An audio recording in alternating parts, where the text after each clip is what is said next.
Admiral, let me ask you about China in Latin America. They seem to be growing their footprint there, One Belt, One Road, other things that they're doing there. I know you can't address all of that from your perspective, but from your perspective, what can you address? And tell me about what you can do and what we can do to help you to try to push back against China in our own neighborhood. The National Defense Strategy rightly calls out China as a competitor. It's gone beyond that around the world, frankly. We're in conflict with China in the information space and for the values and democracy. We see that in this hemisphere, over 60 port projects. That includes what we see in the Northcom and the Southcom, 56 in Southcom in the Caribbean.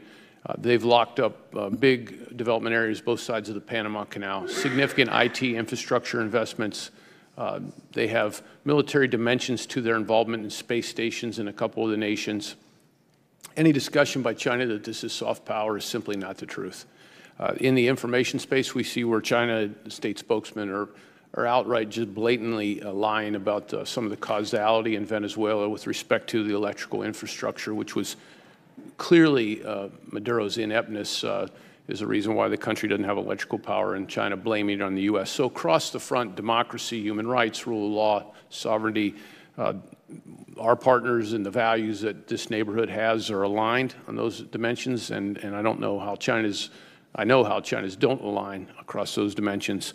And so the best response for us is to be that strong, reliable, consistent partner, to be able to deliver our security assistance on time with a program that has a return on investment for America and enhances the security of our partners. That starts with intelligence sharing. I get my best advice, best insights from the Chief of Defense. Yesterday, for example, on the phone with the Brazilian Chief of Defense and the Colombian Chief of Defense with respect to insights on the Venezuela situation. But again, back to China, completely unhelpful in Venezuela and across the hemisphere. The one belt, one road in front of that term is certainly epitomizes what they're up to. One way for China's way. Well, I get concerned sometimes. We look at China and we think about the South China Sea and places over there in the Western Pacific, and we forget that they're present in our own hemisphere. And I'm concerned about that. I think a lot of us are very concerned about that, and we want to make sure that we're giving you the resources you need to accomplish what you have to accomplish in your mission, that is to protect us and protect our neighbors in this hemisphere. So please let us know in the future what you need for us to give to you that you need to do your job, and I'd like for us to do it. General, if we could very quickly, I'm going to run out of time, I'd like to know if a space sensor would address Northcom's requirements for missile detection and tracking for both ballistic and hypersonic missiles. Yes, sir. My view is that it's absolutely critical for us to have a space-based sensing layer, a peripheral LEO approach to get after the advancing threats that we see with both ballistic missiles, cruise missiles, and hypersonics, as you mentioned. Good. Mr. Chairman, my time's about to run out, but I would make this observation. It's pretty easy to look around the world and think that our greatest threats are in Asia or in the Middle East or with Russia, but we see a lot of those same threats visiting themselves here in North America and in South America, and I hope that we'll never forget that it's our homeland that makes the most importance to her and our neighbors to our south. So I hope you'll let us know what we can do to be supportive of you. Thank you. I yield back. And that point is worth emphasizing. We have had, obviously, a focus in the National Security Armed Services Committee on the Middle East, and well, Afghanistan and Iraq, dominated in the Middle East and the Asian region. And as a consequence, and we haven't touched on this yet today, a lot of assets are not available to the Southern Command. They've been redirected. Now, that's coming back a little bit since we've drawn down completely out of Iraq. Or we were completely out of Iraq, drawn down considerably in Iraq and Afghanistan. But it is a challenge for all of these missions that we're talking about, that you've kind of been at the back of the buffet line here in terms of assets. So we need to, I think, reemphasize the importance of this region. Mr. Gallego. Thank you, Mr. Chair. I yield my time to Representative Cisneros. Thank you, Mr. Gallego. Thank you all for being here today. I just want to follow up on Mr. Courtney's question regarding the letter from the former Southcom commanders. Secretary Pompeo dismissed the State Department statistics that suggested U.S. aid programs in El Salvador, Guatemala, and Honduras, had an impact on reducing homicide rates and migrants fleeing their countries. suggesting that the aid programs really had no positive impact at all. Admiral Feller, I know you're new to the position, but can I just get your assessment on what impact you think those aid programs will have on how you can do your job and be successful down there in those 3 countries? I had the opportunity to visit Honduras, El Salvador, and Guatemala within weeks of taking command because of the importance that region has and the connection with the United States, our neighborhood. And I'll be in Honduras next week again. And I had the opportunity in each country to go visit some of the poorest neighborhoods, and I wanted to talk to people and find out what was on their minds, what was influencing them to make decisions, whether to turn to crime, organized crime, or to travel to the United States. And one conversation with a young man who'd gone all the way to the border of Mexico and the U.S. and come back just resonates with me. And I said to him, well, why did you leave? And he said, well, my neighbors had some food because they had family in the United States sending money back. We were starving, and I knew how dangerous this was. The government was broadcasting the messages, but I wanted to keep my family from starving, so I went anyway. I said, why did you come back? He said, because it was really, really dangerous when I got up on the border. So there's not one solution set, sir. It's got to be a broad series of kits that work, a suite, and the nations have to play and participate as well. And so all those dynamics got to fit together and create sustainable security at home and here. We forget sometimes that these are fragile democracies that are less than a generation old, that we're going through civil war in our lifetime. So that plays into this too. I will say, with respect to mill-to-mill, the programs are working. I won't assess, can't assess USAID versus everything else, but in Guatemala, the special forces that we've trained are stopping drugs that are flowing to the United States. And as Ms. Wheelbarger, Secretary Wheelbarger said, those programs are going to be permitted to continue at the mill-to-mill level. So would you say you agree with the statement from your predecessors that diplomacy and USAID is an important part and that it's needed there down in those regions? Those are highly esteemed mentors I respect. From a fundamental principle around the world, it's important to have diplomacy and all the toolkits available. But I also would pivot to say, I think ensuring that our partners are doing their part and putting pressure on them is an important part of the equation. And so I have actually seen evidence that the additional pressure we're placing on this being true partnership, two-way, is changing some dynamics in a helpful way. Mr. Rapuano, news reports indicate that the Acting Secretary of Defense sent a memo to the Comptroller requesting by May 10th a list of military construction projects of sufficient value to provide up to $3.6 billion in funding for his consideration to defer in favor of the President's border wall. This committee has yet to receive that memo. Can you assure me that the memo will be shared with this committee, and when will it be shared? I can assure you the memo will be shared as soon as possible. You're talking about the memo in which he makes a decision with regard to 2808? Mm-hmm. Yes, he fully intends, and he has stated so, that he will be sharing this with Congress. All right. And is the Comptroller, he's in process of identifying specific projects. Has he made a determination yet that the border wall is necessary to support troops? He is still awaiting the Joint Staff assessment with regard to the role that the barriers play. And when he receives that assessment, he will make the decision. All right. So have you been involved in those conversations regarding what criteria beyond simple no forms of military housing projects that have been already awarded or will be awarded this fiscal year will be followed to identify military construction projects that will be delayed to pay for the President's wall? If so, what are that criteria? And that we're going to have to take for the record, because we're just completely out of time, and I'm pretty sure the answer Provided for the record. Wouldn't be terribly satisfactory anyway. Just for the committees, we have not yet been told what projects are the money's got to be taken from. We continue to ask that question in a variety of different forums, and the sooner we can get that answer, I wouldn't go so far as to say the happier we're all going to be, but at least the more informed we will all be about what our challenges are.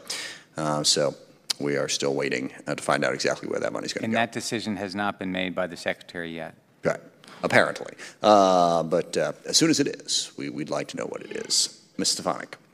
Thank you, Chairman Smith. General O'Shaughnessy, thank you for visiting my office yesterday. Can you describe Northcom's role in the Missile Defense Agency's decision-making process for determining the benefits and location of potential third Continental Interceptor site on the East Coast? Yes, ma'am, and thank you for the time yesterday to talk about this and other issues. Northcom, as the operator, if you will, has a significant input with MDA relative to what that future would look like. We started with over 50 different locations that we're looking at. We work closely with MDA for our operational criteria that we want to be that we wanted to be included in that. We provide an assessment to MDA and worked with MDA for that, and that has been incorporated into the MDA's ongoing work in this regard. Thank you. Can you expand upon the operational criteria?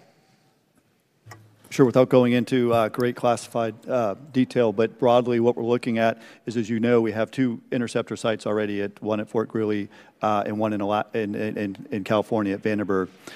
One of the opportunities this would provide us is a dispersal for that. It would potentially give us the opportunity for a shoot, look, shoot, and that's just pure geometry and geography, if you look at what that would allow us to do. And of course, we need other sensors to be able to actually be able to take full advantage of that. And of course, we want to look at what is the effectiveness of the location in order to defend our defended area, which obviously includes the United States.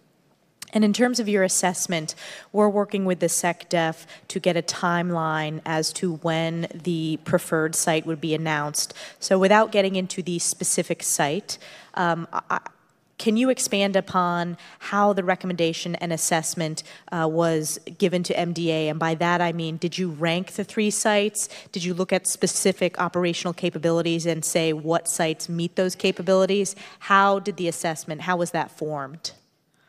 Our input is early in that process in the sense of we are providing the input into MDA, who then collocates or takes all of those inputs and puts them together into a recommendation that they will ultimately give to OSD through Dr. Griffin's office. Okay, thank you very much. I yield back. Thank you, Mr. Yeager. Sorry, Mr. Carvajal. Sorry.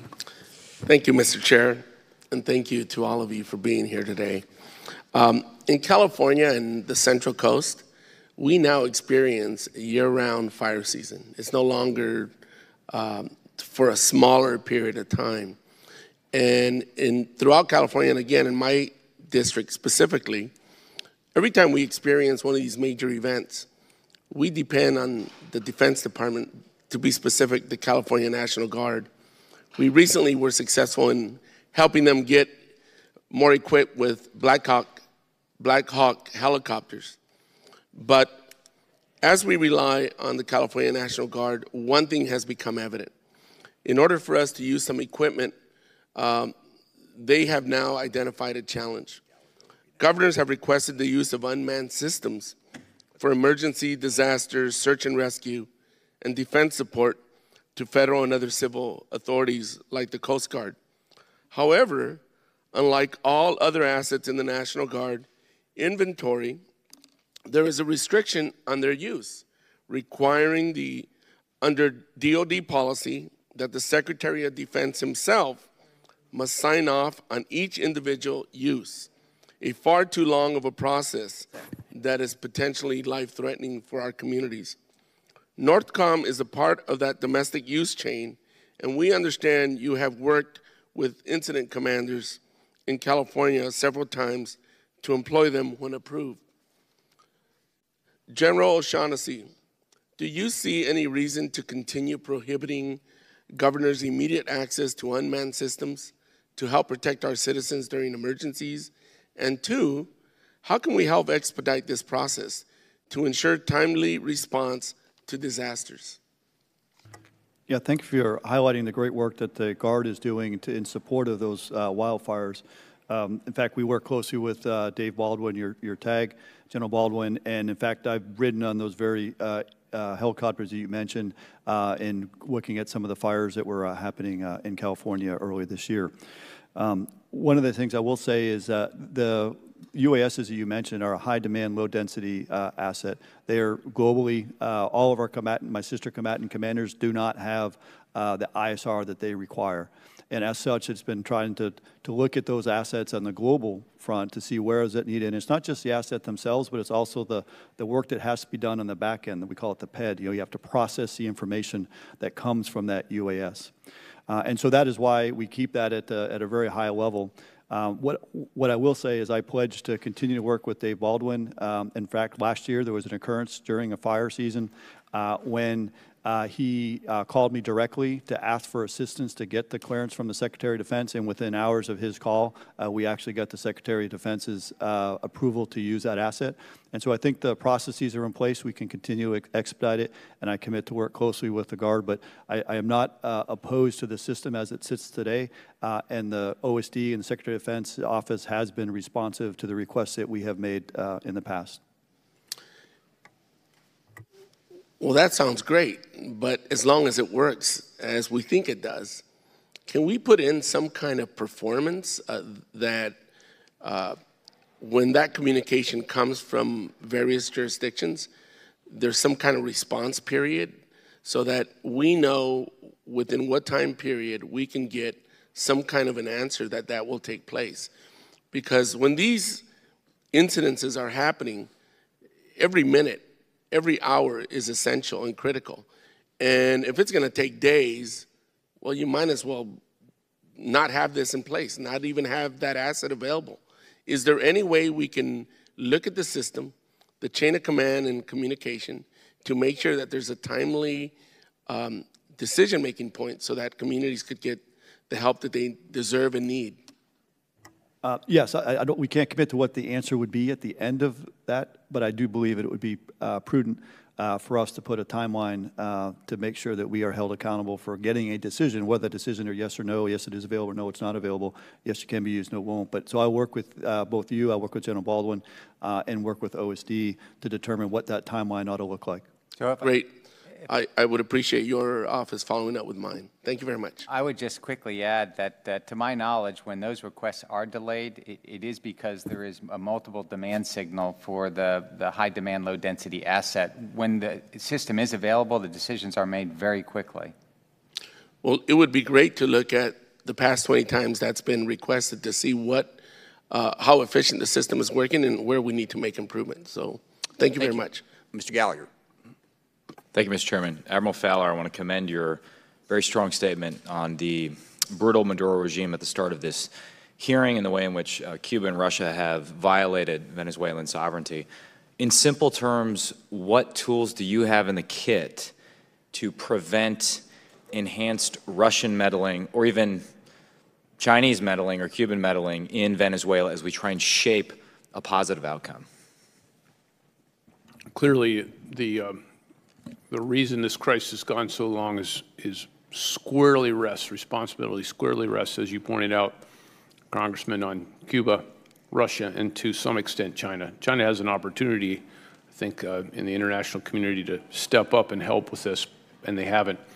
In the information space, in the intelligence space, in our partner, in our security cooperation, we have the tools we need, and we're using the full range of those tools, from cyber to public messaging and information security cooperation. We're using assets diligently and quietly in a number of ways to help paint the picture of what's going on inside and outside the country, and then we're sharing that with the interagency in full cooperation in a manner that matters. The region has been exceptionally united. Last week I was in Colombia, and the Colombian Chief of Defense and myself hosted a multinational border meeting with Peru, Ecuador, Brazil, and Colombia.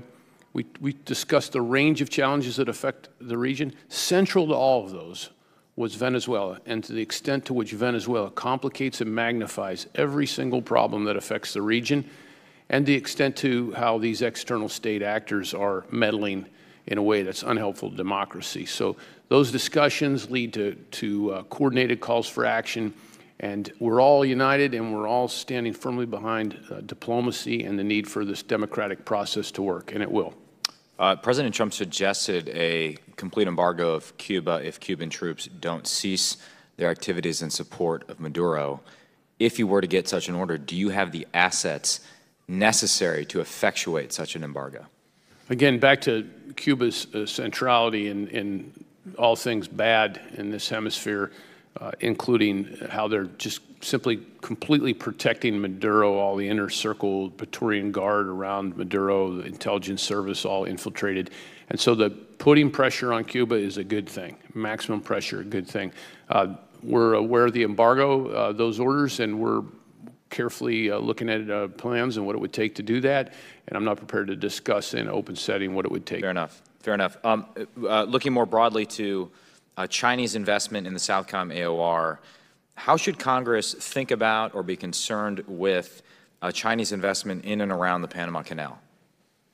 Looking around the world, we have to think globally about China. Certainly the South China Sea and Indo-PACOM area are a central piece of this, but they're a global power and they're acting globally. Their investments are global. The number of agreements that China's signed with the government of Panama, the extent to which they've locked up contracts for infrastructure, for IT, for port facilities is an area of concern. Panama still wants to partner with us, and we still share much more in common than they do with China, but they've turned to an economic partner of necessity, vice choice. And so we have to look at that more broadly, and our strategy in the Department of Defense as part of the whole government strategy is looking at those high leverage points around the world where we need to ensure the access and influence that the United States needs as a global leader. Sure. Quickly, Assistant Secretary Rapuano, first of all, I want to thank you for your help with getting the Cyberspace Solarium Commission off the ground. I know it's been a bureaucratic struggle, but I think we're on a good path, and I want to thank you for your participation in that. You know, we've talked a lot about the future of 5G and some of the decisions our allies are making in terms of excluding Huawei and ZTE from their network, and debating that, but it seems like we still have a little bit more work to do here at home. Could you just talk briefly about your concern, if any, about Huawei's activity in the United States in general, particularly in rural networks where we don't really have good visibility? Well, thank you, and thank you very much for the role that you played with the Solarium Commission, and it's been very productive thus far, and look forward to it. With regard to 5G, obviously we have very significant concerns. We have concerns about Huawei. We have concerns about allies and partners in particular in terms of systems that may be allowing Chinese access and the accessibility of information that we are sharing with partners and allies. So that is an ongoing effort, engaging with them to give them a better appreciation for what the risk and the threat is. And if I could follow, General's time expired, we are going to do a couple things which are on this point within the bill. One is to try to take further steps to make sure that we cut off Huawei and ZTE from participating in having any part of our 5G going forward. But one critical part of that is to develop the domestic capability, because one of our problems is we don't have any domestic capability, and I forget the technological term, but the stuff that makes it go from the device out into the unit, we don't build that. There's a couple European companies, Nokia and Ericsson and Samsung. We are trying to develop a domestic capability, which DoD is, they're buying their own 5G piece of it could help with. So that's something we're going to be really interested in, blocking Huawei and ZTE, but also making sure that we have a domestic capability so we have that alternative, because regrettably those other three that I mentioned aren't necessarily providing what we need. So we look forward to working with you, and I know, Congressman Gallagher, you have a big interest in this, so we'll certainly loop you in and work on that as well. With that, Ms. Spear. Thank you, Mr. Chairman. Thank you to all of our witnesses this morning. General O'Shaughnessy, the President's budget is proposing reallocating $1 billion in funding for military construction, including funds intended to repair hurricane-damaged installations along the East Coast for construction of a border wall. During the recess, I toured 5 of our bases, one of which was Camp Lejeune, that is filled with buildings that are tarped. And I remember them saying they had about $3 billion worth of damage there. In your estimation, what poses a greater security challenge to our homeland? Asylum seekers and economic migrants on foot, or ill-equipped Marines and soldiers living and training in unsafe buildings? Yeah, ma'am, the individual services are the ones who, in this case, the Commandant of the Marine Corps is the one who is actually working the recovery efforts for Camp Lejeune. It doesn't fall under the Northcom responsibility. Okay. Then Secretary Rapuano, there's been an analysis from the Brookings Institute that a strategy centered around capturing high-value targets in counter-narcotics operations intensifies violence by fomenting turf wars, which lead to corruption of law enforcement officers. What strategies is the U.S. engaged in counter-narcotics operations employing in order to ensure that they do not perpetuate corruption and further destabilize the region? So I'll turn to Secretary Wheelbarger to address that issue. Hi, thank you, ma'am. I don't directly have responsibility for counter-narcotics policy, but I do have responsibility, obviously, for the region. From the Department of Defense's perspective, both counter-narcotics activities as well as counter-trafficking activities is a major line of effort for the department. We do this in support of local law enforcement as well as our interagency partners, the Coast Guard in particular, but a part and parcel of everything we do as a department in the region is, again, developing the capabilities and the capacity of these local governments to defend themselves against their external as well as internal threats. Earlier this morning, the chairman brought up Plan Colombia. I just want to highlight that the success of Plan Colombia over a couple decades is because it had bipartisan support from Congress for decades. The kind of sustained partner capacity programs we need to be successful across the host of threats in the region, not just counter-narcotics or counter-trafficking or the drug cartels, really takes sort of our sustained commitment to these partners. And so, you know, the strategy is a whole of government one in terms of addressing the challenges of the region, but with respect to our particular capabilities in the department, it's really ensuring that our partners have resources and capabilities to secure themselves internally. So who should I talk to specifically within your department on this issue then? Assistant Secretary Owen West has responsibility for our counter-narcotics programs. All right, thank you. I just would note that no funding has been taken from the 284 counter-drug programs for barrier construction, either to Northcom or Southern Command. No, but I was asking a different question. Thank you, Secretary. Secretary Wheelbarger, in your written statement, you described the need to address great power competition with China and Russia in the Western Hemisphere as they seek to expand their political, economic, and military influence throughout Latin America. The initiatives by China are pretty widespread around the world. According to Pew polls in 2016, 66% of Latin America held favorable views of the United States, but by 2017, the favorability had dropped by 19 points. Given this considerable and rapid decline, are we still able to appeal to militaries in the region as a source of training, equipment, and leadership? Are we still well positioned on the field that you mentioned? Yes, thank you. Global competition with China is, as the National Defense Strategy indicated, one of our key priorities as a department. We stress to our partners, as Admiral Fowler mentioned earlier, it's not just what equipment you can get or what training you can get, but actually how much you can trust the partner that you are partnering with. And the United States continues to be well positioned throughout the region to be the security partner of choice. I think from the day-to-day activities with throughout the ranks of our government, whether it be our training in the United States or in the region, we continue to be well positioned to compete and grow in our competition in the region. And I would defer to Admiral Fowler if you have any other thoughts. Thanks for the question. From the mill-to-mill perspective in my travels, and I've met with almost every single chief of defense or minister of defense, and we try to get out beyond that when my wife goes with me. The people still want to and value that relationship with the United States above all. So whatever the polls say, ma'am, what I'm seeing in person and what my team is seeing is an affinity to work with us and trust us. I know my time's expired, but while you may dismiss the polls based on your personal interactions with people, I think it's very important to recognize that there has been slippage, and what are we going to do to raise it? Thank you. I yield back.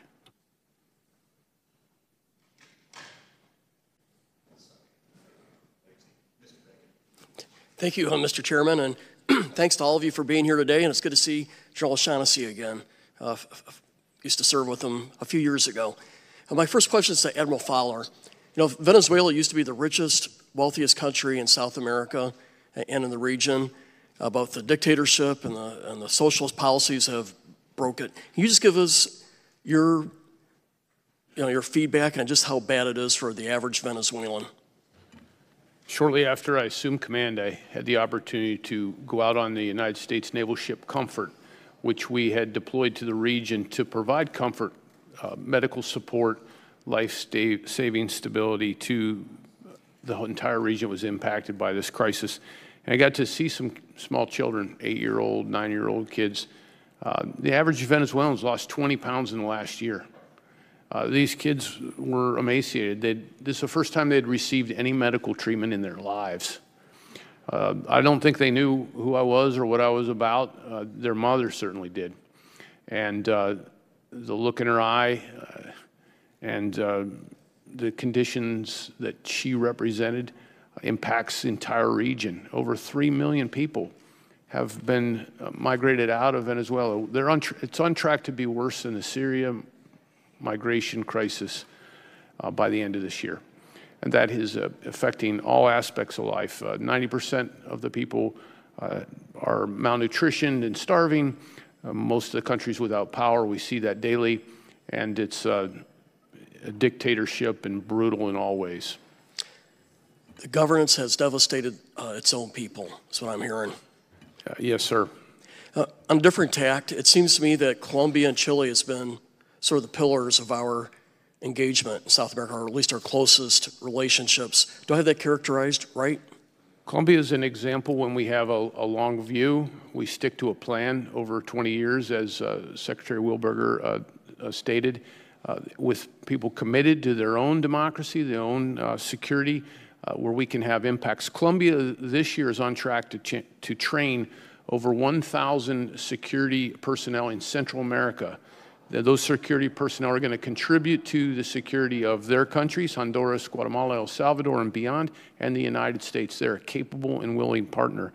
Chile stepped up and has stepped up consistently. They have participated in some of our international exercises at a leadership level, and they remain a very capable and committed partner. I sense from what I'm hearing from Brazil that there's a desire to draw closer with us, which is, I think, good news. Could you just give us your views or your perspective on the potential of what we can do with the stronger ties with Brazil?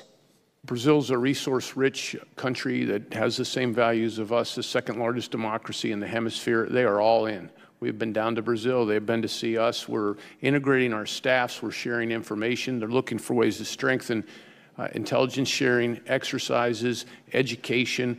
Part of our security assistance program is so important is this international military education and training IMET that it's referred to. It's on State Department funded in foreign assistance. It's foundation. We build lifelong friends. I'm looking to double that this year, but I will need the support of Congress to raise that level of assistance. And Brazil's all in. They want to double the number of people they send to our schools. Thank you. General O'Shaughnessy, you have such an important mission. So does STRATCOM, so does the future of Space Command.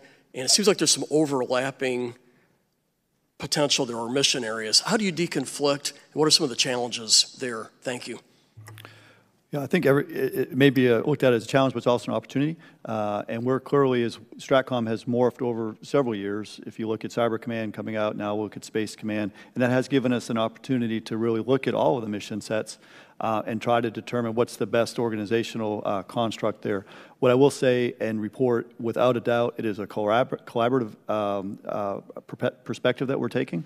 And if you look at all of the players, whether it be General Hyten, whether it'll be at least under Air Force Space Command is being worked by Jay Raymond, how do we best do this? That's the only question that's being asked. I think we'll be able to work our way through this, but in the end, I think we'll end up being stronger than we are today. Turn my mic back on. Are we where we need to be when it comes to speediness of response? Northcom detects threats, then STRATCOM would have to respond. Do we have that as seamless as possible? I would say we do, and then actually it's Northcom responds as well as the operational. We're actually the ones who do the ballistic missile defense, Stratcom, and we're tied on the same conferences and literally seconds, not minutes, in the way we respond together. Mr. Chairman, I yield back. Thank you. Ms. Hill. Thank you. Thank you all for your service. General O'Shaughnessy, you spend a great deal of time talking about Russian threats, including their investments in long-range, low-radar, cross-section cruise missiles that can be fired from aircraft or subs against targets within the United States, and in particular about advanced long-range cruise missiles capable of flying through the northern approaches. Can you talk about the potential capability of the F-35 in missile defense? Certainly, and as we look at these threats that you mentioned, one of the reasons that we are most concerned about it is we see not only a capability and a capacity, we see a doctrine where their very strategy as they articulate it is to take that attacks on our infrastructure. And then we look at the patterns of behavior that they do. For example, their fly the missions that are clearly flying and practice attacks against North America. And so to that end, we want to make sure we have the most advanced capability that we can possibly have. F-35 has proven itself. In fact, we just heard it in the news. It just dropped in combat in the latest within the last 24 or 48 hours. But it's also more importantly, it's the ability for it to fuse all of the capability together that becomes critically important, because it's not just the end game is how you get after the cruise missiles. It's the sensors that have to all fuse together for that to work. And whether it be from a red flag scenarios that we see, or whether we show the exercise that we do, we see the F-35's real capability and capacity is its ability to essentially be the quarterback, if you will, to bring all that together. So we see it as vital going forward.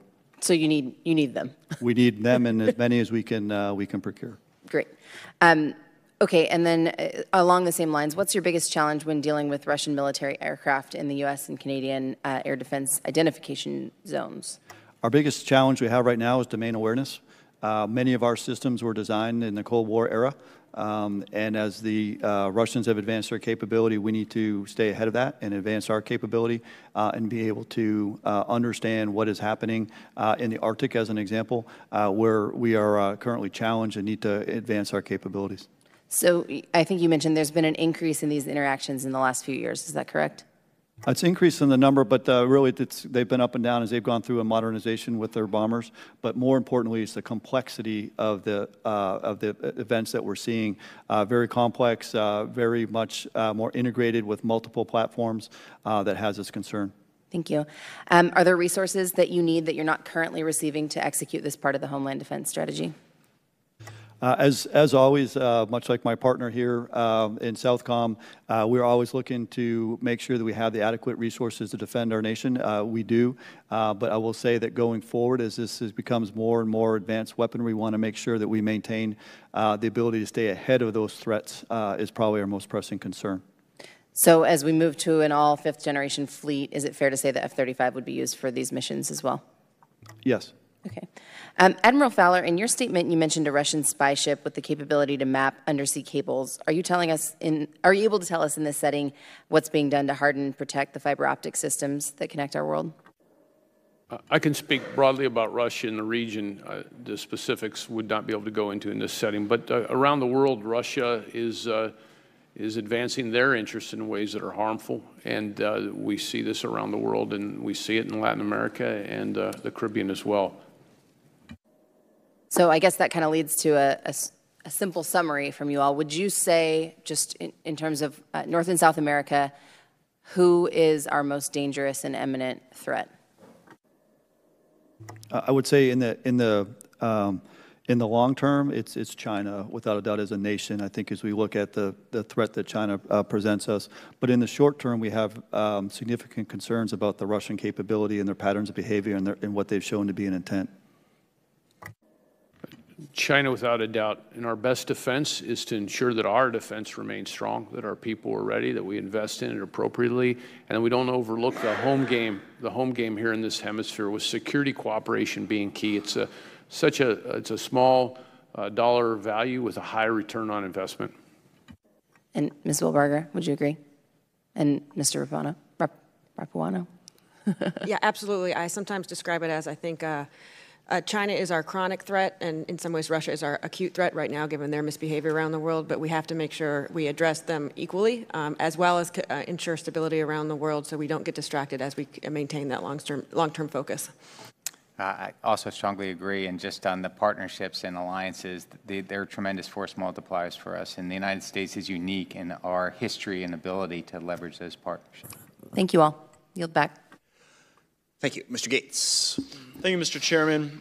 Admiral, if the DoD was prohibited from contracting with any persons that had business operations with an authority of Venezuela that is not recognized as the legitimate government of Venezuela by the government of the United States, which capabilities would you expect could be impaired from our standpoint?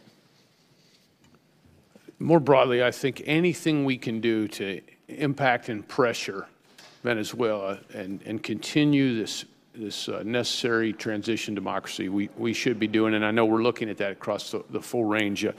My suspicion is we haven't done it yet. We just haven't thought of it because the full court press from our leadership on.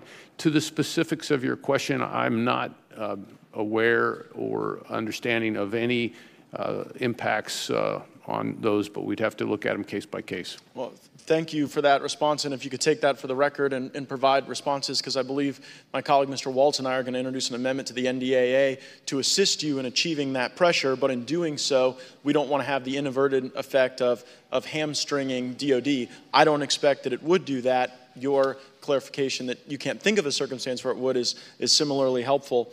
I want to now ask about how the United States is interacting with and engaging in the ongoing crisis in Venezuela. If the United States were to have uniformed military in Venezuela engaging in operations, have we modeled out or planned or conducted analysis regarding how some of the other ALBA nations would react to such an action? Well, first, looking at the range of things we're thinking about, discussing with our partners, our allies, and within the interagency, we're looking at ways to be helpful to the inevitable rise of legitimate Guaido government, and then how do we set the table afterwards to ensure that those professional military forces get the training, the assistance they need. This will be a regionally led issue. The countries in the region that aren't democracies, Nicaragua, Bolivia, Cuba, and the external actors that don't believe in democracy, although they may say they do, they're not going to be happy about anything we do.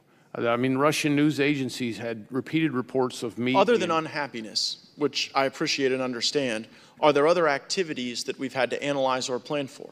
For example, if we were to put uniformed military on the ground in Caracas, do we have contingency plans for mass protests in other Latin American capitals? Because as I've analyzed how the region perceives the possibility of U.S. involvement, and I understand we've got to keep every option on the table, that U.S. involvement is very popular right now in Venezuela and with the Venezuelan diaspora, but U.S. direct involvement with uniformed military is very unpopular with every other Latin American country.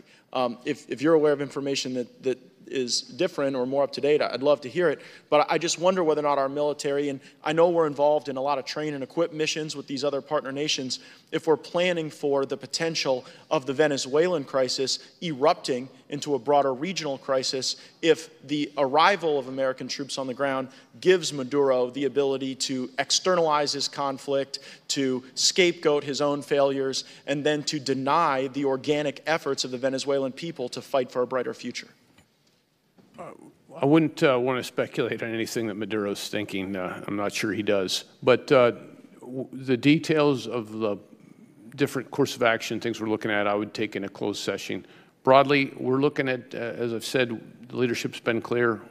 Our job is to be ready, and we're on the balls of our feet. And I have no doubt, as the congressman for the 7th Special Forces Group, that we are ready, and we could take the fight to the enemy, and we can win it. I just want to make sure that if we're going to have that fight, and if it becomes necessary, that we have really thought out all the options when, in my experience, there is a good amount of latent resentment in some pockets of Latin America that date back to prior administrations and their involvement in the continent. And so I certainly am proud of that state of readiness, and I would similarly add that over the last decade or so, The great work at Southcom has greatly enhanced the capabilities of our partner nations. The Colombians, the Peruvians, they are no joke. They can bring the fight, and I think that that is a consequence of the great work that has been done at Southcom, and I hope that as circumstances continue to change in Venezuela, that we leverage the great work that we've done so that we have, as you described, a regional approach and not a unilateral approach by the United States. I'd like to commend the 7th Special Forces Group and our teammates in your district. They're ready to go, and they have a focus on the region, and we actually need more of their presence. Thank you. Thank you. I yield back. Thank you very much. Mr. Moulton. Mr. Chairman, thank you. And thank you all for everything you do to keep us safe. A lot of American lives are entrusted in your care. I want to actually pick up where Mr. Gates left off and ask a similar question. This kind of harkens back to the Iraq experience. You say you have contingency plans if we were to do something in Venezuela. Do we have any plans for what happens on the day after? Not just in other countries, but in Venezuela itself. We've obviously been through the experience of having great invasion plans and no plans for what to do next in recent conflicts. The complexity of the situation, the magnitude of the misery is going to require every element of international unity that currently exists to focus on a recovery of economic infrastructure, the oil infrastructure, port facilities, electrical infrastructure that Maduro's ruined. There are ongoing efforts to look at all aspects of this. At my headquarters, we call it day now, because there is going to be a day when the legitimate government takes over, and it's going to come when we least expect it, and it could be right now. So we're calling it day now planning. And do those plans exist in the contingency of U.S. military intervention as well, Admiral? Our ability to be ready for anything that the President's been clear might be on the table is things we're looking at. We're on the balls of our feet. The details of what those plans look like, I would take in closed session. Okay. I'd like to shift to Mr. Gallagher's question about Panama. And I understand you answered it briefly, but just tell me in general here, you've all stated the influence of China is the greatest long-term threat to the security and safety of the United States. I would agree with you. What's the worst-case scenario with the Chinese presence in Panama? I'd like to start by pointing out what Panama is doing for us. So the canal remains open and free, and the Canal Authority remains independent and operational. Panama has stepped up their game in the drug interdiction through our security cooperation. Admiral, with all due respect, I'm asking about the worst case, not the best. The worst case is that I can't answer that question in that way a year, 2 years, 5, or a generation from now, because Panama Canal, both the zone and the ends of the canal are controlled by Chinese, and they actually influence the Panama in a way that's counter to any international interest. So since we're heading in that direction, maybe quickly, maybe slowly, what can we do to stop it? What should we be doing to turn Chinese influence away? Because right now it just seems to be increasing. The military dimension that has to stay strong. Our partnerships must be consistent. We must be responsive in our security cooperation. Some of the tools that Congress has given us are good, but they're not responsive enough. The current way that we've implemented our 333 authorities are too slow. A lot of that is on the department to look itself in the mirror and figure out how to speed it up. Some of this could be better if we had 2-year money and combatant commanders had some additional authority to deliver on small things that can help both our partners and the return on investment for the security of the United States. Admiral, in general, do you think we are doing enough as the United States of America to deter the Russian and Chinese influence in our hemisphere? I'd say that we are doing everything we can, and that will never be enough or fast enough. So we have to act with the speed of urgency. Well, I mean, frankly, if their presence in the region were decreasing, I would say it's probably enough. I mean, it's headed in the right direction, but it doesn't seem to be headed in that direction. General, do you have any comment on this? Do you think we're doing enough to deter Russian and Chinese influence in our hemisphere? Well, I would agree with Admiral Fowler in that we do need to continue to engage here. I'll just use our own within Northcom AOR. Look at the Bahamas. is a nation 50 miles off the coast of Florida, yet we're seeing Chinese influence right there. And it does not take a significant amount of dollars, frankly, for a very positive effect. And so the more that we can look at it within this hemisphere and focus our efforts not just in this particular area with China, the Asia-Pacific region, but in the Western Hemisphere as well, I think we'll see the fruits of that pay off fairly quickly. Well, I hope you'll be a partner with us with the development of the NDAA to help in that mission. Ms. Wheelbarger, we don't have much time left, but I just wanted to ask you, do you think Plan Colombia should be a model? Should Plan Colombia be a model that we duplicate elsewhere? I think it's dangerous to always think about duplicating programs in countries or locations that are not exactly the same. But I will say, as a model of a whole of government approach and inter-branch approach to a particular problem set, it is a model. And I've used it as one of the examples I give of our security cooperation truly working, because it was long-term, it was sustained, it had bipartisan support, and it didn't just focus on tactics and operations, it focused on true defense institution building, and that is the sort of thing we need to be doing around the world. Thank you, Mr. Chairman. Thank you, Mr. Walton. I would say, when we look back to the Central American countries where most of the migrants are coming from, whether Plan Colombia is the exact model or not, but some sort of comprehensive plan in that region is probably the best thing we could do to deal with the migrant crisis that we have. Before I call on Mr. Waltz, I want to welcome him to the adults table. For those of you who don't know, we had to reconfigure the room here. He used to be all by himself down there in front, right next to the witnesses, and now he has joined the rest of us. So welcome, and you are recognized for 5 minutes. Mr. Chairman, I've spent a little bit of time on forward outposts, and I like to consider it the forward combat post up there. But thank you for that, and thank you all for coming today. And just to add to my colleague Seth Moulton's comment there, I do think Plan Colombia, as a Green Beret, I'm a little bit invested in that one as the tip of the spear on Plan Colombia. I do think it's a model for advise and assist and whole of government operations. Admiral, thank you for coming by yesterday.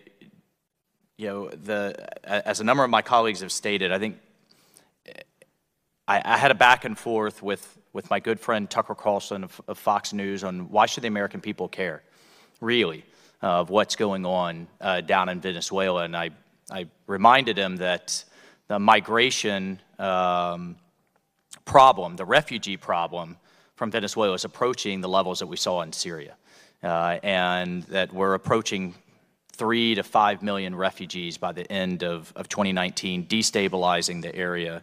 I think it's important for us to really take that message out on what this can do, what the Cubans, Russians, and Chinese are doing, not only in Venezuela, but doing it in Nicaragua as well, where we're also seeing a refugee flow. So given that dynamic, do you think it's a time, Admiral Fowler, for a coalition, humanitarian, forcible if necessary intervention?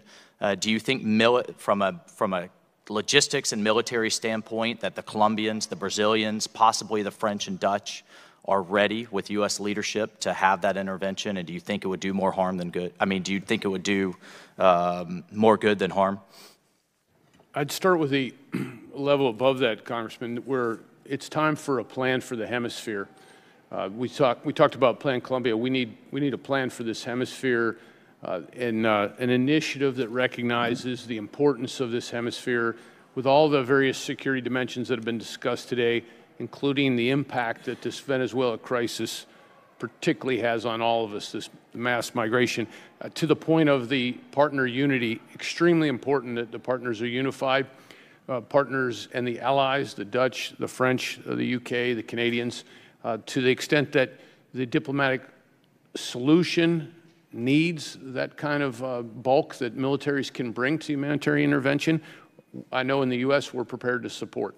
So it diplomatic-led, and if I completely agree with you. We need a broader plan, Latin America, but in the immediate term, while we're at an inflection, a crisis point in Venezuela, do you think that intervening with a humanitarian, coalition-led, is viable, is a viable option at this point? Would you recommend it? There's a need for humanitarian assistance. It ought to have an international and USAID or an Organization of American States face, And if asked, militaries would be, our military and partners, I think, willing and ready to help support the flow. We've seen that already with the staging in Colombia and Brazil. Do you assess that the Cuban security forces, which I've seen estimates ranging from 3,000 upwards of 20,000, Cuban security forces on the ground protecting Maduro, do you think they would oppose militarily a coalition intervention, particularly with Colombian and Brazilian involvement? I wouldn't want to speculate what the Cubans would or wouldn't do. I think they're as likely as unpredictable as the Russians. There would have to be some level of cooperation and invitation from the legitimate Guaido government to make this work. Do you think it would be, I completely agree, do you think it would be helpful if Guaido offered amnesty and more overtly offered amnesty? Well, in terms of peeling away Maduro-loyal military officers? The amnesty offer's open, and as I understand it, they're moving forward towards enacting that in legislation. That would be very helpful if the National Assembly passed that as part of the package. But I think there's plenty of teeth to the amnesty. And again, the message I'd have to the military is believe in us. The world's united. There'll be amnesty. There'll be a place in our schools. There'll be a place to partner with us when there's a legitimate democracy. What do you assess as the Russian presence on the ground in terms of either military, Wagner Group, surrogates, and what's their current mission and guidance and role? We saw recently additional flights in, 100 or so, technical special forces, other advisors. There are other Russians present. I wouldn't want to discuss in an open hearing what our estimate of their presence are, but it's significant, and it's contributing to the devastation. Thank you, Mr. Chairman. I yield. Thank you very much. Ms. Escobar. Thank you, Chairman. And good morning. Thank you all so much for your testimony this morning. And gentlemen, thank you especially for your service. Very grateful for it. Mr. Rapuano, the fiscal year 16 NDAA had a provision in it entitled Section 1059, Department of Defense Authority to provide assistance to secure the southern land border of the United States. In communications with Congress, the Department of Defense has cited this as one of their authorities for deploying service members to the southern border, including my community, El Paso, Texas. This authority requires a DoD report every 3 months. And yet, as we approach 6 months of active duty support at the southern border, this committee has not received a single one of these reports. The first report would have been due the first week of February. Why hasn't the department adhered to the law that they are citing and submitted the required report? Congresswoman, I am familiar with 1059. I will get more familiar with the reporting requirement. I'll follow up on that and ensure that we follow up if we are not complying with our obligations. Great. And would you be able to have a timeline for when this committee and myself in particular would receive a copy of this report? As fast as I can help make it happen. Okay, thank you. I'd appreciate that. Admiral, I so appreciated your perspective on having a plan for the hemisphere. As I mentioned, I'm from El Paso. I represent El Paso, and we have seen a significant influx of essentially asylum seekers arriving at our front doorstep. And I agree with the chairman when he says that really the best way to address what is a significant humanitarian challenge is to address what's happening in the Northern Triangle. I myself have called for hemispheric collaboration and cooperation. This is a shared responsibility and duty. So with that in mind, and because I so appreciated that comment you made, can you speak to the efforts Southcom is engaged in the critical Northern Triangle region to address the root causes of these immigration flows? And do you think you can positively impact this humanitarian challenge that we're facing? We're working with our partners in Honduras, El Salvador, Guatemala, Belize, not traditionally considered part of the Northern Triangle, but part of that region, to work on professional forces. Professional forces have legitimacy with their people. We have a human rights program that is now in its 20th year. We talk about human rights at every venue. We hold training, and I've found them very receptive, but this is a long process, and there's a history to everything. We also have non-commissioned officer NCO training and development the backbone of our forces are our enlisted, and to the extent that we can grow that and build that in our partners, very important. And they're in from our perspective. They're all in. But again, it's something they have to really work on with a longer view. Another aspect of this is just general military, professional military education training. The Western Hemisphere Institute for Security at Fort Benning. We put upwards of about 2,000 enlisted officers through that school year. Range of courses that deal at the heart in sharing common doctrine, training, and tactics with our partners that helps them go back and be more interoperable with us on drug enforcement missions, security, stability type missions. At the institution level, the Perry Center here in Washington, D.C. is a place where they teach the classes in Spanish. It's over at in adjunct with the National Defense University. And we bring through, at the institutional level, we're trying to teach our partners the best practices in budgeting and programming and planning so that the important security dollars that they have or that we contribute can be used effectively and appropriately. All these tools, we're working each and every day. That it's not very high dollar, but it has high impact. And you have to, and we can measure and see that impact over time. It is working.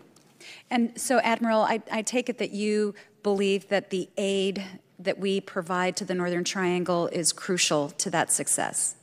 The mill-to-mill security cooperation that we're working is showing demonstrated results that are improving the security of the homeland of the United States. Can our partners do more?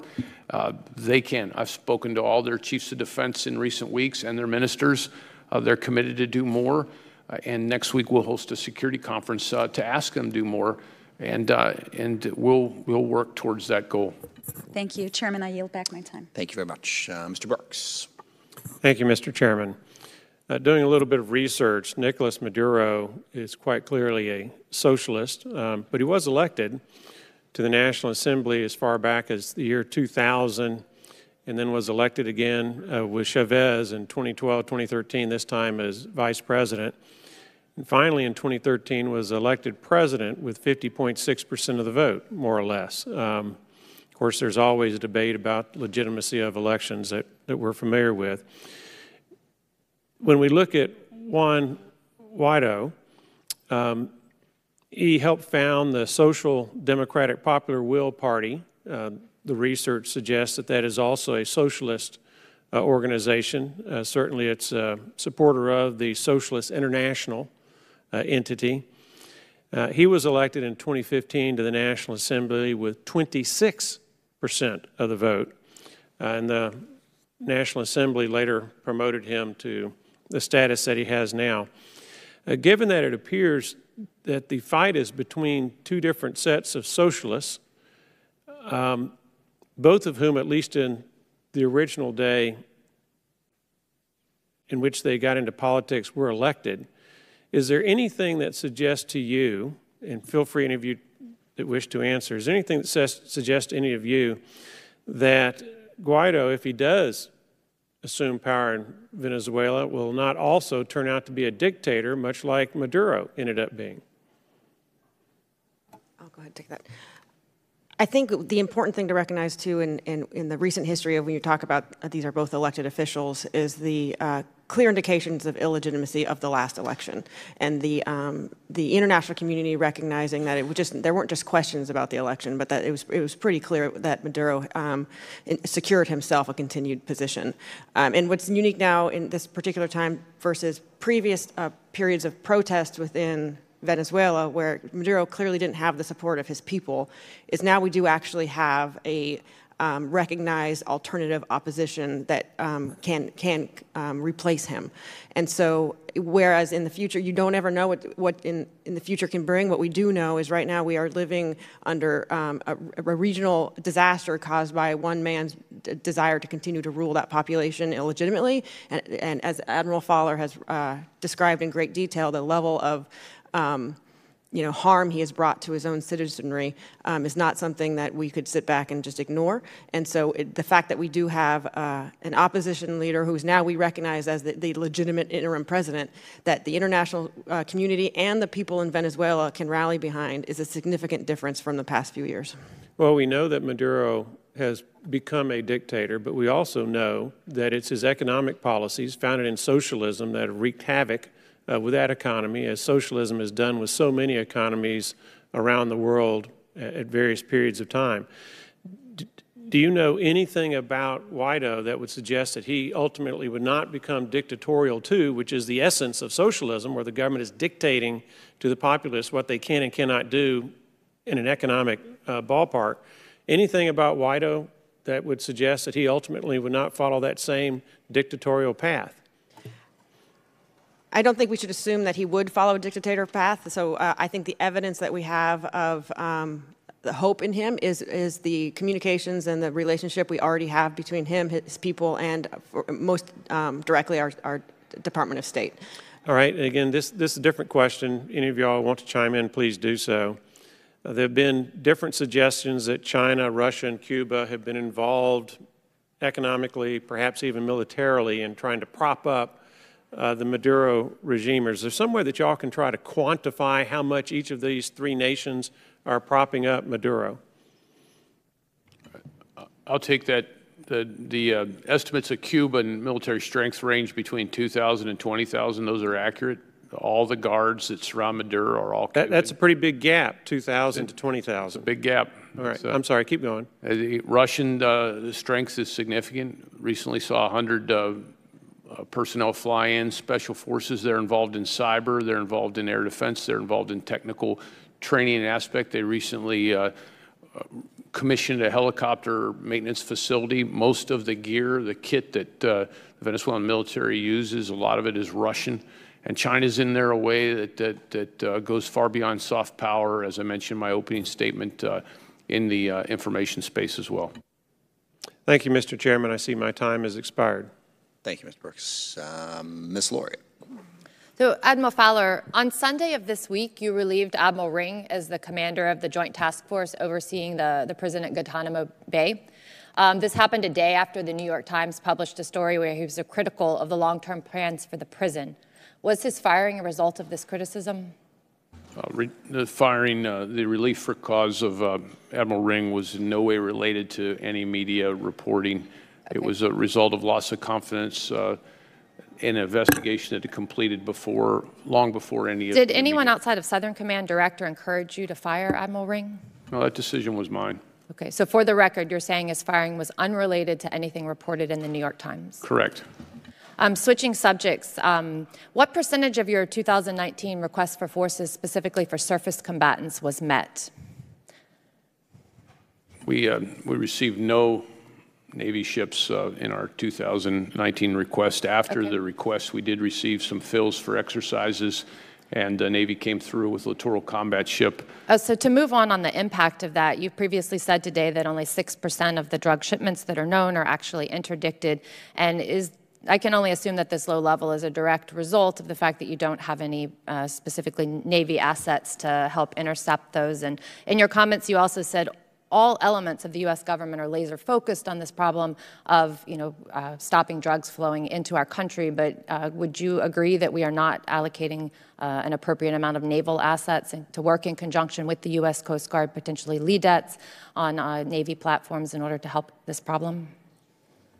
The area is the size of the United States, as you know, and we have on any given day 6 to 10 Coast Guard cutters, and now we do have a Navy PC and a USNS fast transport ship, so not adequate enough forces. So you mentioned the EPF, the fast transport ship. Do you find that an effective platform in conjunction with Coast Guard leadettes to be able to help for a much lower cost than, say, a DDG or a cruiser operating in the area to be able to get after this problem? Congresswoman, the finishing part of that discussion on the Navy's readiness, which I have knowledge of, is certainly impacted here too. So when we look globally, there's just not enough naval assets. The EPF is a good platform. There needs to be some fixes made, a military sea lift command and the Navy to a couple of the systems that assist in seakeeping and boat launching. We get past those shortfalls. That platform will be a good platform for a detection and monitoring drug interdiction operation. Thank you. And a final topic, we've talked a lot about Chinese investment in the Panama Canal region and within South America. And some in the current administration have invoked the Monroe Doctrine when speaking of Latin America. Do you think the United States should use the concept of the Monroe Doctrine or an approach similar in Latin America regarding the increasing Chinese influence and Russian influence? I'd leave the application of Monroe Doctrine to policy and policymakers. The committed, enduring promise of partnership is what we ought to focus on, and that's what we are focused on. Would you see that any differently if this economic expansion and investment in port facilities and the different activities that you've described was expanded to an actual military base within South America? If we make the right investments in time, people, location, training, education, the full range of security cooperation, I'm convinced that we'll be the partner of choice and we'll maintain those long-term relationships. It troubles me that China is on a path to have permanent bases in this hemisphere. I believe that they are, based on my own assessments of their intent and capability around the world. So to dovetail further on the discussion about naval assets and your ability to conduct drug interdiction mission, I would only assume the fact that you had 0 assets allocated to you, intentionally, deliberately allocated to you for your mission last year.